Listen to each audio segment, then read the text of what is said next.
The morning sun streamed through the tall windows of First National Bank's downtown branch, casting long shadows across the polished marble floor.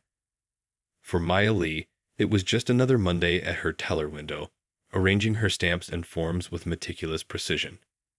She had only been working at the bank for 3 months, but she already felt like she owned her little corner of the financial world. The morning rush was in full swing, with business people clutching their coffee cups and checking their watches impatiently. Maya took pride in following every procedure exactly as written in the bank's thick manual. She even earned a reputation among her colleagues for being particularly thorough. Perhaps too thorough, some might say. As she helped yet another customer with a routine deposit, Maya noticed someone new enter the bank. The woman stood out immediately, not because of her elegant navy blue suit or her perfectly styled hair, but because of the way she carried herself. There was something about her presence that commanded attention, though Maya couldn't quite put her finger on why this made her uneasy. The woman joined the line, briefcase in hand, occasionally checking her phone but maintaining a patient demeanor.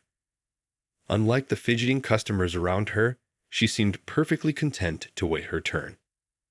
Maya found herself watching the woman between transactions, noticing how other bank employees would glance in her direction and then quickly look away. As the line inched forward, Maya's palms began to sweat slightly. Something about this woman's confident demeanor triggered an unconscious response in her, a mix of intimidation and suspicion that she didn't quite understand. She'd been trained to be extra careful with large transactions and unfamiliar faces, but this felt different. This felt personal, though Maya would never have admitted that to herself. The woman was now just 2 people away from Maya's window. From this distance, Maya could see the expensive leather briefcase was filled with what looked like complex banking documents. Her training kicked in, and red flags started waving in her mind. Who carries that many documents? Why would someone with such obviously expensive taste come to this branch instead of the premier banking center uptown? Maya's heart rate picked up as she finished with the current customer, a regular she barely noticed in her preoccupation with the approaching woman. She could feel herself building a wall of professional skepticism, mentally reviewing all the fraud prevention protocols she'd learned during training. The senior teller to her right caught her eye and gave her an unreadable look. Was that a warning or encouragement? Time seemed to slow down as the last customer between them finished their transaction. The woman stepped forward to Maya's window, her warm brown eyes meeting Maya's with a friendly smile that somehow made Maya even more uncomfortable. The nameplate on Maya's counter suddenly felt like a shield, her little piece of authority in this moment. "Good morning," the woman said, her voice carrying a gentle but unmistakable note of authority. "I have several transactions to complete today." She began to pull out her documents with practiced efficiency, laying them on the counter with the precision of someone who knew exactly what they were doing. Maya felt her professional mask slip firmly into place. "Of course," she replied, her voice taking on the extra careful tone she used when something didn't feel quite right. As she reached for the first document, she had no idea that she was about to stumble into a moment that would change not just her career, but her entire worldview. The bustling bank lobby continued its Monday morning symphony of clicking heels and murmured conversations, unaware that it was about to become the stage for an encounter that would ripple through the entire organization. Maya's fingers hovered over her keyboard, ready to begin what she thought would be just another transaction, but would turn out to be anything but ordinary. "I'll need to see some identification," Maya said, her voice carrying a hint of challenge that wasn't there when she'd helped other customers that morning.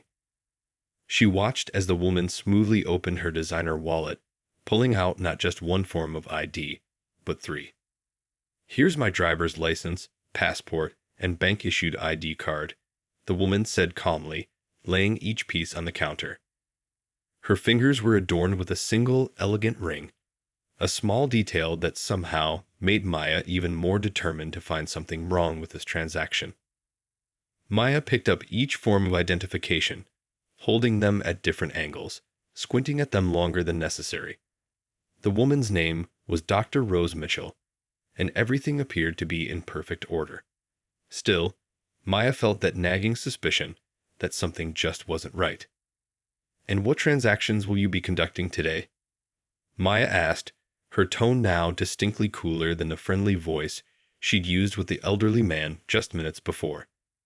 The growing line behind Dr. Mitchell shifted impatiently, but Maya ignored them. Better safe than sorry, she told herself. Dr. Mitchell pulled out a stack of documents from her briefcase. "I need to transfer funds between several corporate accounts, authorize some international wire transfers, and review the signatures on our executive banking protocols." She spoke with the ease of someone who'd done this countless times before. Maya's eyebrows shot up. Corporate accounts, international transfers. She emphasized each word as if they were suspicious activities in themselves. "Do you have authorization for these transactions?" The question came out more like an accusation than an inquiry. A few other customers in line exchanged glances. An older woman behind Dr. Mitchell shook her head slightly. The senior teller at the next window suddenly became very interested in straightening her already perfectly arranged forms. "Yes, I do," Dr. Mitchell replied, her voice still steady, but with a new edge of steel beneath the politeness. She pulled out another set of documents, each bearing the bank's official letterhead and multiple signatures. "Everything is in order. Would you like to proceed with the transactions now?" But Maya wasn't done. "These signatures, they look unusual." She held up one of the papers, though she had no real reason to doubt their authenticity. "I'll need to verify these with my supervisor. And for international transfers, we usually require advance notice." A young man near the back of the line checked his watch and sighed loudly. Dr. Mitchell placed her hands flat on the counter, leaning forward slightly. "I understand you're being thorough, but I've been banking here for years. These are routine transactions for my position. Perhaps we could speak with your manager." Maya felt a flash of satisfaction. This was exactly what she'd been waiting for. A chance to get backup from her supervisor. "Of course," she said, reaching for her phone with barely concealed triumph. "I'll call the branch manager right away." The tension in the lobby was now thick enough to cut with a knife. Other tellers were stealing glances at Maya's window while pretending to work. A security guard near the door shifted uncomfortably, sensing the growing discomfort in the room. As Maya began dialing, she noticed something odd. Her colleagues were exchanging knowing looks, and someone in the back office had started moving towards the front. Dr. Mitchell remained perfectly composed, checking her phone casually as if this delay was nothing more than a minor inconvenience. The phone at Maya's ear rang once, twice. But before anyone could answer, a deep voice called out from across the lobby. Maya's finger froze over the keypad as she looked up to see the regional director himself walking towards her window, a look of recognition spreading across his face as he spotted Dr. Mitchell. Maya's stomach dropped. Something was very, very wrong, and she had a sinking feeling she was about to find out exactly what it was. The phone in her hand suddenly felt very heavy, and the silence in the lobby seemed to grow impossibly loud. "Dr. Mitchell, I didn't know you were stopping by today," the regional director called out warmly, his voice carrying across the lobby. Every head turned to watch as he approached, his tall figure commanding immediate attention. Maya's hand, still holding the phone, began to tremble slightly. "Good morning, Mr. Wilson," Dr. Mitchell replied with a genuine smile, the kind shared between longtime colleagues. "I was just trying to handle some routine transactions." She gestured casually at the documents spread across Maya's counter. Documents that Maya had been so certain were suspicious just moments ago. Mr. Wilson glanced at the papers, then at Maya's face, which was quickly draining of color. "I see you've met our new teller," he said diplomatically.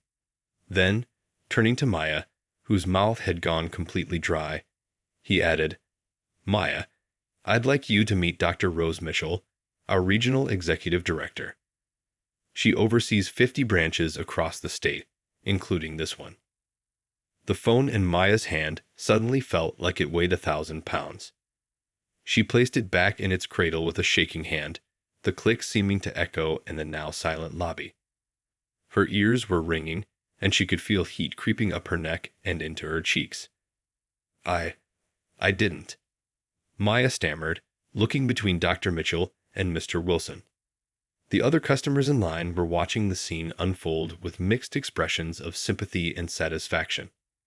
The senior teller next to her had suddenly become very interested in her computer screen. Dr. Mitchell's expression softened as she watched Maya's distress. Instead of the anger or vindictiveness Maya expected, she saw something else in the executive's eyes: understanding, perhaps even compassion. "Mr. Wilson," Dr. Mitchell said, her voice calm and measured, "would you mind if I borrowed your office for a few minutes? I think Maya and I should have a conversation." Maya felt her stomach drop even further. This was it. She was about to be fired, and she'd probably never work in banking again. She'd be lucky if she could get a job anywhere after this. Her mind raced through all the bills she had to pay, the rent that was due next week. "Of course, Dr. Mitchell," Mr. Wilson replied. He turned to the rest of the customers in line. "Ladies and gentlemen, please allow me to help you at the next window." His tone made it clear this wasn't just a suggestion, and the line began to move, though people couldn't help stealing glances at Maya as they passed. Dr. Mitchell gathered her documents with practiced efficiency, tucking them back into her briefcase.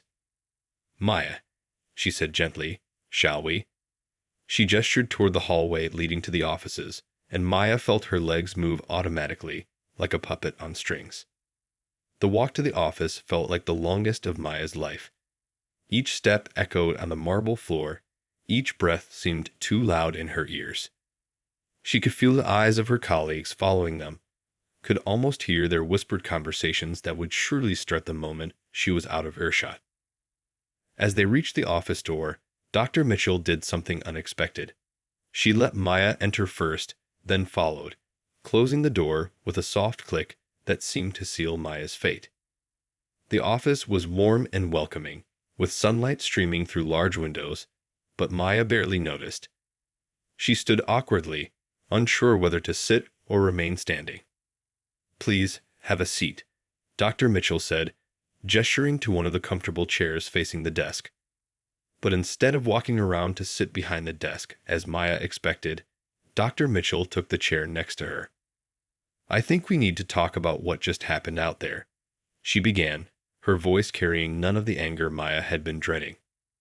"But maybe not in the way you're expecting." The office felt smaller by the second as Maya perched on the edge of her chair, hands clasped tightly in her lap. The gentle hum of the air conditioning seemed unnaturally loud in the silence. Dr. Mitchell took a moment to arrange her briefcase, giving Maya time to collect herself, though Maya's racing thoughts made that nearly impossible. "You know," Dr. Mitchell began, her voice surprisingly warm, "20 years ago, I was sitting exactly where you are now." She paused, a slight smile playing at the corners of her mouth. "Well, not in this exact office, but in a very similar situation." Maya lifted her eyes from the carpet, confusion momentarily replacing her fear. Dr. Mitchell continued, "I was a teller at our downtown branch. Brand new, eager to prove myself, determined to follow every rule to the letter." She leaned back in her chair, making herself comfortable. "Would you believe I once refused service to the bank president's wife because I thought her check looked suspicious?" A small gasp escaped Maya's lips before she could stop it. Dr. Mitchell chuckled softly. "Oh yes, I was absolutely certain I was catching a criminal in the act. Turned out she was just using her maiden name on some older checks." The tension in Maya's shoulders began to ease slightly, though her heart was still pounding. Dr. Mitchell's eyes grew more serious as she continued, "But here's the difference between then and now. When I made that mistake, everyone laughed it off. 'Oh, young thing being too careful,' they said. But when someone like me walks into a bank today—" She gestured to herself, letting the unspoken words hang in the air. Maya felt the heat return to her cheeks but this time for a different reason. I didn't mean. I wasn't trying to. She stumbled over her words, trying to find the right way to explain herself. "I know you weren't," Dr. Mitchell said gently. "That's exactly why we need to have this conversation. Sometimes our biggest learning moments come from the things we don't even realize we're doing." She reached into her briefcase and pulled out a small photo album. "Let me show you something." Opening the album, she revealed a photo of a younger version of herself, standing proudly in front of a bank branch in a brand new teller's uniform. "This was my first day on the job. I was so excited, so determined to succeed. But you know what I didn't have back then? Someone to help me understand the difference between being thorough and letting unconscious bias affect my decisions." Maya found herself leaning forward slightly, drawn in by the personal story. Dr. Mitchell flipped through a few more pages, showing photos of her career progression as a senior teller, branch manager, regional supervisor. "Each step of the way," she explained, "I faced challenges that had nothing to do with my abilities and everything to do with how people saw me." The air in the office felt different now, charged with something beyond the initial tension. Dr. Mitchell closed the album and looked directly at Maya. "Here's what I'm thinking," she said, her voice taking on a tone of possibility rather than punishment. "Instead of this being the end of something, what if we made it the beginning?" Maya blinked, confused. "The beginning?" "Yes," Dr. Mitchell nodded, sitting up straighter. "The beginning of a learning journey, not just for you, but for our entire branch network. We've been talking about implementing new training programs, and I think your experience today could be valuable in shaping that." The weight that had been crushing Maya's chest began to lift, replaced by something that felt surprisingly like hope. Dr. Mitchell wasn't firing her. She wasn't even really scolding her. Instead, she was offering something Maya never expected: a chance to learn and grow from her mistake. Dr. Mitchell stood up and walked to the window, looking out at the busy street below. "You know what the hardest part of my job is?" she asked, not turning around. "It's not the paperwork, or the meetings, or even managing 50 branches. It's knowing that somewhere out there, right now, someone is being judged not by their character or capabilities, but by how they look." Maya felt the words sink deep into her chest. The morning sun streaming through the window cast a warm glow around Dr. Mitchell's silhouette, making her look almost like a teacher about to share an important lesson. Which, Maya realized, was exactly what was happening. "What made you suspicious of me, Maya?" Dr. Mitchell asked softly, turning back to face her. It wasn't an accusation. The question held genuine curiosity. "Was it my documents? My transaction requests? Or was it something else that you might not have even realized was influencing your thoughts?" The question hung in the air like a delicate soap bubble. Maya opened her mouth, then closed it again. She thought about the moment Dr. Mitchell had walked into the bank, about the immediate unease she'd felt. Had it really been about the transactions? Or was it something deeper, something she'd never wanted to acknowledge in herself? Maya's voice cracked slightly. "I didn't think I was prejudiced. I try to treat everyone the same." Tears welled up in her eyes, but Dr. Mitchell handed her a tissue with a gentle smile. "Of course you do," Dr. Mitchell said warmly. "But here's the thing about bias. It's like an invisible current in a river. You might not see it, you might not even know it's there, but it can still pull you in a direction you never meant to go." She pulled her chair closer to Maya's and opened her briefcase again, this time pulling out a small notebook. "Let me tell you about my first year as a branch manager," she began, flipping through the pages. "I had this incredible team, but I noticed something interesting in our customer satisfaction surveys." Maya leaned forward, dabbing at her eyes with the tissue. Dr. Mitchell found the page she was looking for and continued. "Our numbers were good overall, but when we broke them down by demographic, we saw patterns. Certain groups consistently reported feeling less welcome, less trusted, more scrutinized." She turned the notebook so Maya could see the carefully documented statistics and notes. That's when I realized something important. It wasn't enough to just not be prejudiced. We had to be actively inclusive. Do you understand the difference? Maya nodded slowly, beginning to see where this conversation was heading. Dr. Mitchell's voice took on an excited tone as she continued. That's why I want to work with you on something special. You've experienced this moment of realization firsthand. Who better to help us design training that really connects with people? The tears in Maya's eyes were drying now, replaced by a spark of interest. Training? You really want me to help with that? Absolutely, Dr. Mitchell said firmly. Sometimes the best teachers are those who've just learned the lesson themselves. Your perspective right now, this moment of understanding, is incredibly valuable. She pulled out another folder from her briefcase. I've been working on a new initiative for all our branches. We're calling it Banking for Everyone. But it needs something. It needs real stories, real experiences, real growth. Maya sat up straighter, her earlier shame beginning to transform into something else, determination. Dr. Mitchell smiled, recognizing the change in her posture. This moment between us, it doesn't have to end here in this office. It could be the start of something much bigger. The morning light had shifted, creating a warm, golden glow in the office. Outside, they could hear the usual sounds of the bank, customers chatting, phones ringing, the quiet hum of daily business. But in here, something profound was taking shape. A mistake was becoming an opportunity, and fear was turning into hope. The next few weeks at First National Bank felt different for Maya. Each morning, as she walked through those heavy glass doors, she carried with her not just her usual bank supplies, but also a new understanding that seemed to color every interaction in a different light. Dr. Mitchell had kept her word. Instead of a punishment, Maya found herself at the center of something unexpected. A complete overhaul of the bank's approach to customer service.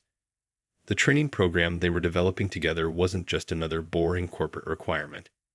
It was becoming something real, something that mattered. One sunny Tuesday morning, Maya sat in the bank's conference room, surrounded by flip charts and sticky notes. Dr. Mitchell had asked her to share her story with a group of regional managers. Her hands trembled slightly as she stood up to speak, but when she looked around the room, she saw nothing but encouraging faces. I thought I was doing my job, she began, her voice growing stronger with each word. I thought being thorough meant being suspicious. But what I didn't realize was how much my own hidden assumptions were guiding my actions. The room was silent, everyone leaning forward slightly, drawn in by her honesty. One of the managers raised his hand. But how do we know when we're being appropriately cautious versus letting bias affect our decisions?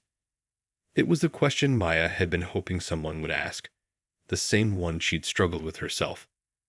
She picked up a marker and walked to the whiteboard. Dr. Mitchell taught me something important, she said, drawing a simple diagram. Security isn't about suspicion. It's about consistency. When we treat some customers differently based on how they look, we're not being more secure. We're just being unfair. The discussion that followed was unlike any corporate training session Maya had ever attended. People shared their own stories, their own moments of realization. A branch manager from the West Side admitted she'd once made similar mistakes. Another confessed to struggling with assumptions about younger customers. During a coffee break, Dr. Mitchell pulled Maya aside. You see what's happening here? She asked, gesturing to the groups of managers still deep in conversation. You've made it safe for them to be honest. When we share our mistakes openly, that's when real change begins. Back at her teller window, Maya found herself noticing things she'd never paid attention to before. The way some customers tensed up slightly when approaching the counter, as if expecting problems. The relief in their faces when she greeted them with genuine warmth. The small moments of connection that were possible when she set aside her preconceptions. She started keeping a journal of her interactions, noting down moments that made her think differently. One day, An elderly gentleman came in, looking confused about his accounts. Instead of getting impatient, Maya remembered how Dr. Mitchell had treated her, with patience and understanding. She spent extra time helping him understand his statements, and the smile he gave her stayed with her all day. The other tellers noticed the change in Maya too. They started coming to her with questions, not just about banking procedures, but about handling difficult situations with customers. How do you stay so patient? They'd ask. How do you know when to ask for additional verification without making someone feel targeted? Maya would smile, remembering her own journey. It's simple, she'd tell them. Treat every customer like they might be the regional director. Then she'd pause and add, but more importantly, treat them like they're human beings who deserve respect, no matter who they might be. 1 month after her encounter with Dr. Mitchell, Maya found a small package on her desk one morning. Inside was a framed quote that read, "Every mistake is a chance to learn something new." Below it was a handwritten note from Dr. Mitchell. "Thank you for helping us all learn something valuable. Keep growing." Maya hung the frame where she could see it from her teller window, a daily reminder that sometimes the most important changes start with the hardest moments. The morning sun would catch it just right, making the words shine like a beacon of hope for everyone who passed by. The morning Dr. Mitchell announced the new community outreach program, the bank's break room was buzzing with excitement.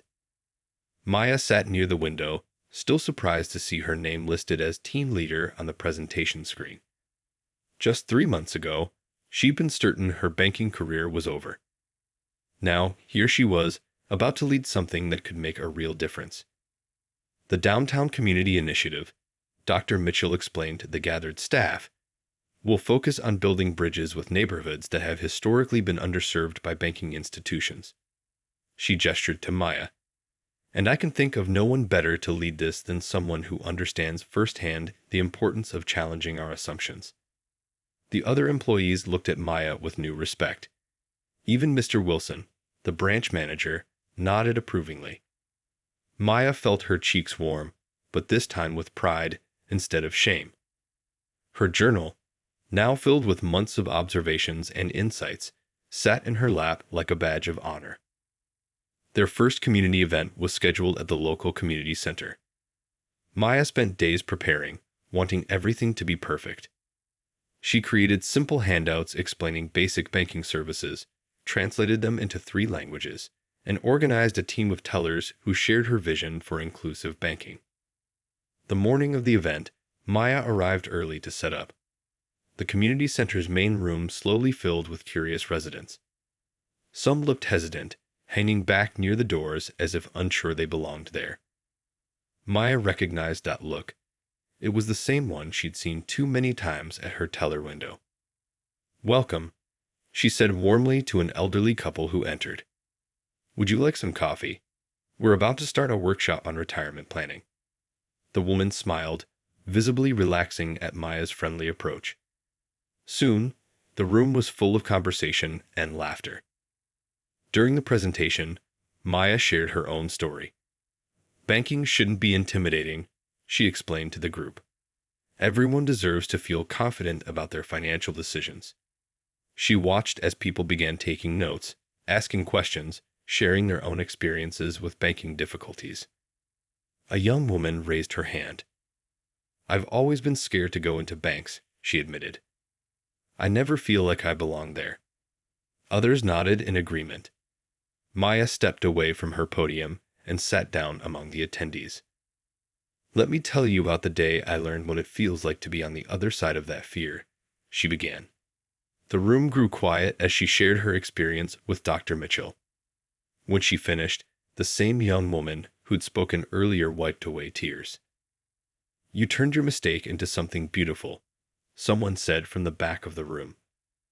Maya looked up to see Dr. Mitchell standing in the doorway, beaming with pride. She hadn't known her mentor was planning to attend.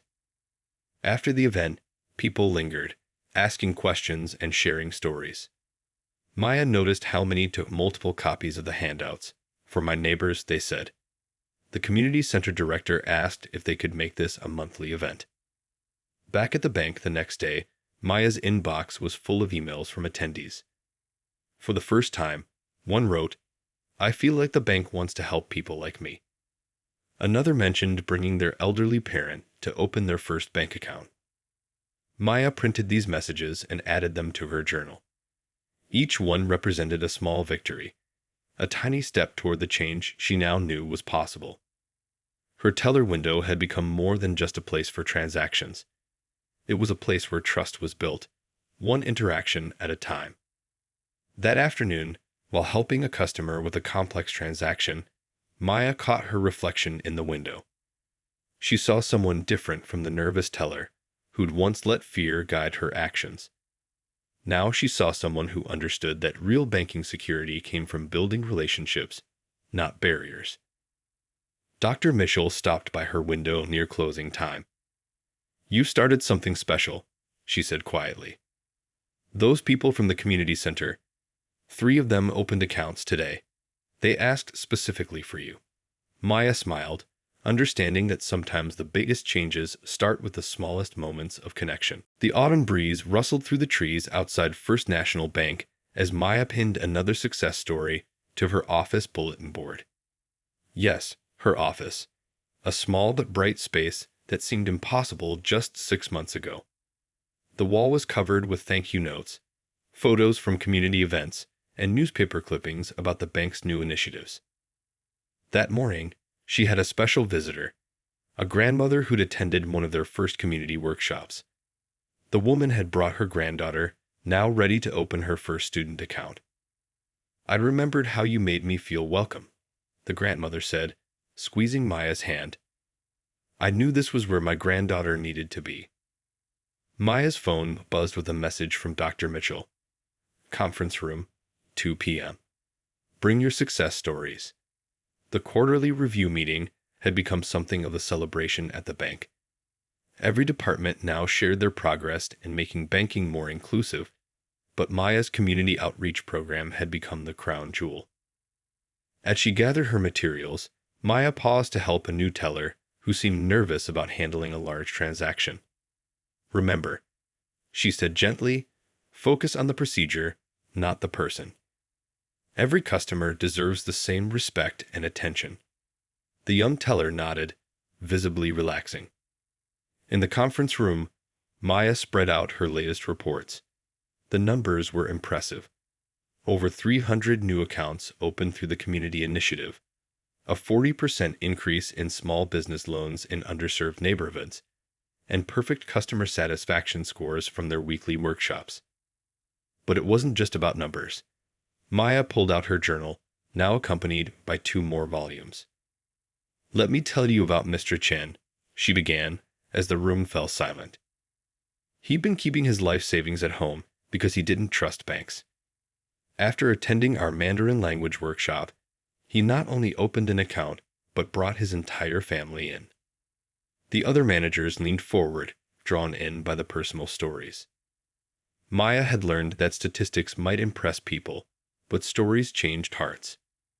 She shared how their evening workshops had attracted working parents who couldn't make it during regular hours, how their mobile banking tutorials had helped elderly customers stay independent.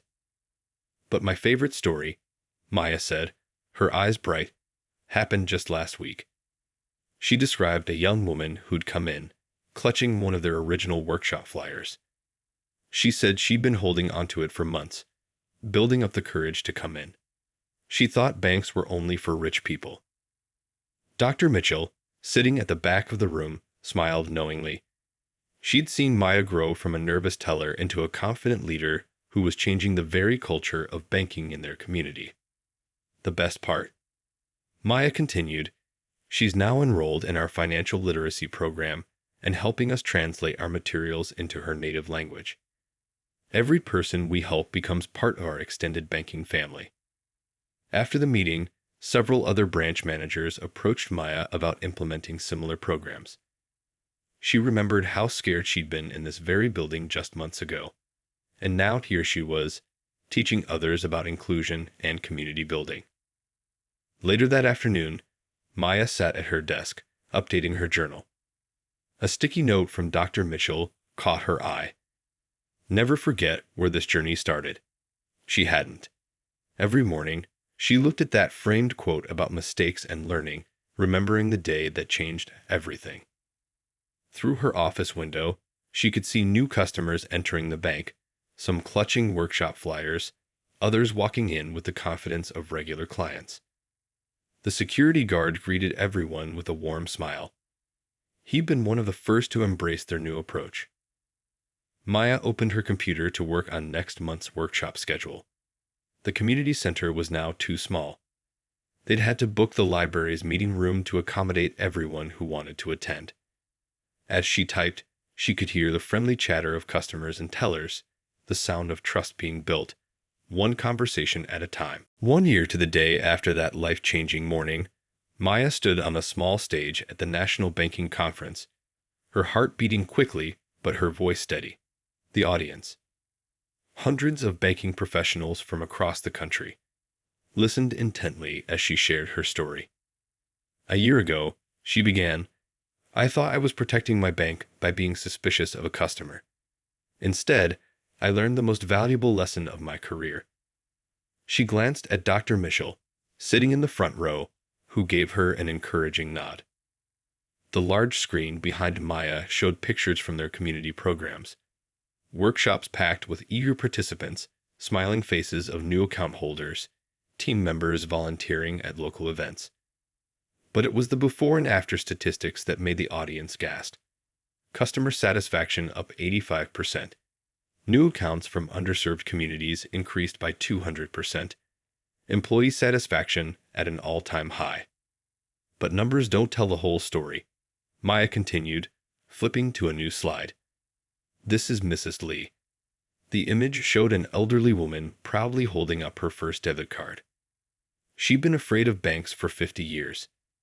Now she teaches other seniors in her community how to use our mobile banking app. The audience chuckled warmly. Maya clicked to the next slide. And this is our Youth Financial Literacy program, started by students who attended our community workshops. They're teaching their peers about saving and investing. Last month, they helped 20 high school students open their first savings accounts. Dr. Mitchell joined her on stage for the Q&A session. Banking executives from across the country wanted to know how they could implement similar programs. Maya watched as her mentor handled the technical questions about budgets and logistics, then stepped forward herself to address the human side of the equation. The most important thing we learned, Maya explained, was that real change doesn't come from just writing new policies. It comes from changing hearts and minds, one person at a time. She shared how they transformed their training programs, focusing on building empathy and understanding rather than just following rules. After the presentation, a young bank teller approached Maya with tears in her eyes. "I made the same mistake last week," she whispered. "I didn't know what to do about it." Maya hugged her, remembering her own feelings of shame and fear, and spent the next hour sharing resources and encouragement. Back at their hotel, Dr. Mitchell surprised Maya with a small gift box. Inside was a beautiful silver pen engraved with the words, "Every story matters." Maya looked up, confused. "You're being promoted," Dr. Mitchell announced. "We're taking the program national. You'll be training teams across the country." That evening, Maya sat by the hotel window, looking out at the city lights. She opened her journal, the fourth one now, and began to write. "A year ago, I thought I'd lost everything. Instead, I found my true purpose. Sometimes the worst moments in our lives become the beginning of something beautiful." Her phone buzzed with a message from her team back home. They'd just finished another successful community workshop. The attached photo showed the bank lobby filled with smiling faces, people from all walks of life learning, sharing, and growing together. As she got ready for bed, Maya thought about all the lives that had been touched by what started as a terrible mistake. The young mother who'd finally opened a business account for her startup. The retired teacher who now helped others understand their retirement options. the teenagers who were learning about financial responsibility before heading to college. Tomorrow, she would meet with banks from 5 different states, each eager to learn how to build bridges in their own communities. But tonight, Maya simply felt grateful. Grateful for the mistake that opened her eyes. Grateful for the mentor who saw potential instead of failure. And grateful for the chance to help write a new chapter in banking. One where every person's story mattered and every customer felt at home.